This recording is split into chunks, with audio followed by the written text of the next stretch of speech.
Cowboy Logic, Season 3, Episode 9. Nobody gets to rewrite what was real. After my husband died, I went on 48 dates. I want you to sit there with that number for a second. 48. I'm Ann Dunbar, and this is Cowboy Logic. Today, I want to tell you about kitty litter, a man who ate my food, and the love nobody could touch. You boys know that the land remembers. You have a bad season, drought, fire, flood. The land takes a beating and looks like nothing will ever grow there again. But the good years are still in the soil. The roots are still there. And nothing that happens in a bad season can undo what was real. Husband thought I was beautiful. Not in a polite way, and not because it was expected of him. He meant it. He'd get jealous if someone looked at me, which I always found a little funny because I never noticed anyone looking at me. But he did, and he told me all the time, and he meant every word. He'd say, "You are beautiful," or "You are gorgeous," and I believed him. Then he died, and a year later I was alone and lonely, and I wanted someone in my life. So I did what people do. I got on dating sites, and I went on dates. 8 of them, to be exact. Now, I want to tell you about a few of these dates, because they deserve to be told. The first one, well, he looked me up and down like he just realized he was stuck with the wrong order. Like someone sent him the wrong size, and he was too polite to send it back. But here's the thing I want you to remember. One man looking at you like you're not beautiful doesn't mean you're not. It just means he wasn't the one meant for you. So my mama raised me never to be rude. I didn't walk away. We went into the restaurant, sat down, and then I was so nervous. I did what I do when I'm nervous. I talked. But once I started talking, he found his opening, and from there it was all him. His job, his ex, his opinions on everything I hadn't asked about. He did not stop. I sat there listening to this man talk and talk and talk until I reached a point of such profound boredom that I looked at him and said, "I have to go to Walmart and pick up kitty litter. It's really important." And he kept talking. So I said it again and added, "I really need that kitty litter." He finally stopped, said okay, and I got up and left. I never heard from him again, which was fine by me. Then there was another one. He looked at me when we met. Rude, dismissive, the kind of look that makes you feel like you've already failed some test you didn't know you were taking. Once again, my mama's voice in my head said, "Don't be rude, Anne." So we went into the restaurant, we sat down, we ordered, and when the food came, I found I could barely eat. I felt so bad about myself, I just sat there.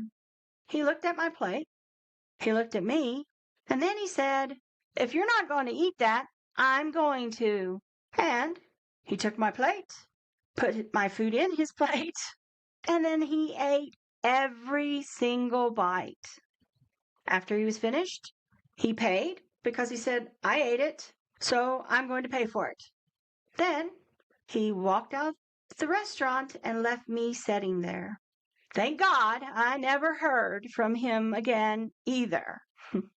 Then there were the ghosts, men who'd sit across from me, talk for hours, and say, "This is amazing. We'll definitely talk again," and then vanish. I learned what ghosting meant pretty quickly. I was like, "What the heck is ghosting?" Well, I found out.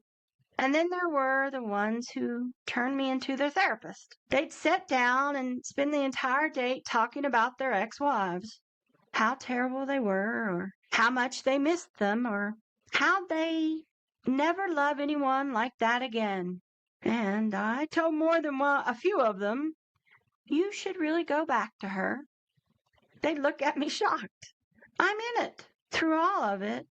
The rude ones, the hungry ones, the ghost, the ones still in love with someone else. Something was happening inside of me that I didn't fully understand at the time. I was starting to doubt. Not them, me. I was starting to wonder if my husband had been telling the truth. If my beauty was real. If gorgeous was real. If any of it had been real. And then I caught myself. I stopped that thought right where it was, because those memories were mine. My husband's voice was mine. The love we had was real and true, and nobody, not a single one of those 48 dates, had the right to reach back into my past and rewrite what was good. Nobody gets to rewrite what was real, and I didn't let them. I learned something on those 48 dates that I couldn't have learned any other way. I learned that I was okay, just me on my own, without someone to fill the empty space. Not because being alone is easy. It isn't. And not because I stopped wanting love. I didn't. But because I realized the hole those dates were trying to fill wasn't actually empty. The love my husband gave me was still there. It had become part of who I was. No amount of bad dates could take that away. And maybe one day I'll find love again. Maybe I won't. Either way, I know this now. I don't need someone else to prove my worth. His voice is still there. You are beautiful. You are gorgeous. And here's what I want to say to every woman who's ever let someone make her doubt a love that was real. Stop. The good memories are yours. The true love was yours. The version of yourself that was seen and cherished and fought for, she's still in there. She didn't leave when he did. Don't let anyone, a bad date, a rude look, a man who eats your food and walks out the door, reach back into your history and rewrite it. Those roots are still in the soil. Nothing that happens in a bad season can undo what was real. Today's Cowboy Logic is this. The love that was real stays real. Nobody gets to rewrite that. Not ever. Protect your good memories. They belong to you. And if a date ever bores you into oblivion, a kitty litter will always need picking up. I'm Ann Dunbar. Thanks for riding along, and I'll see you next week.